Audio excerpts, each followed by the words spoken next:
আসসালামু আলাইকুম হুজুর। আমি জানি না আজ আমার বয়সটা শোনার মতো আপনার সময় হবে কিনা। আমি এক অসহায় মা হুজুর।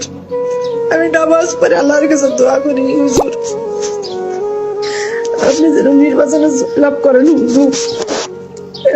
আমি খুব অসহায়। জুয়ার নেশার টাকা জোগাড় করতে করতে আমার শরীরের অনেকগুলি অঙ্গ আমি হারাই ফেলছি অত্যাচারে হুজুর। আমি তাই আপনি লাভ করে অন্তত শিবচর থেকে জুয়ার নেশাটা বন্ধ করেন। আমার দুইটা সন্তানকে আমি প্রায় পঙ্গুর মতো বাড়ি ছাড়ছি। আমি শিবচর এক সম্ভ্রান্ত ঘরের পুত্রবধূ। আপনার আমি পরিচয়টা দিতে পারতেছি না, চোখ লজ্জায়। এটি সময় পার আমার বয়সটা শরীরে হুজুর। আমার ফ্যামিলিতে অন্তত 45টা ভোট আছে। আমি সবাই আল্লাহর কসম করাইছি রিক্সা মাকড়া ভোটগুলো দেওয়ার জন্য হুজুর।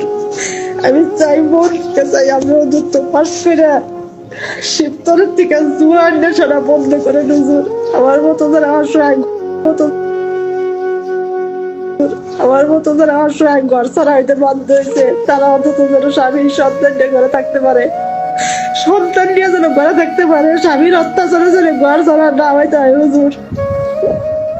আমার একটা পাঁজর ভাঙা, পা ভাঙা, হাত ভাঙা, আমার একটা চোখ পর্যন্ত অর্ধেক নষ্ট করে দিছে জুয়ার টাকার জন্য হুজুর। আমি আরেকদিন একটা নামবান্দি কাপড়ে ফোন দিয়েছিলাম। আমি আল্লাহর কাছে ফরিয়াদ করি হুজুর, অন্তত শিবচরের মতো জায়গায় যেন আপনার মতো একজন মানুষ ক্ষমতায় আসে হুজুর। শিবচর ক্ষমতার অনেক অপব্যবহার হয় হুজুর। যারা বড় বড় ঘরে মেয়েদের বিয়ে দেয় তারা বড় ঘর দেখে দেয় হুজুর, মানুষ দেখে দেয় না।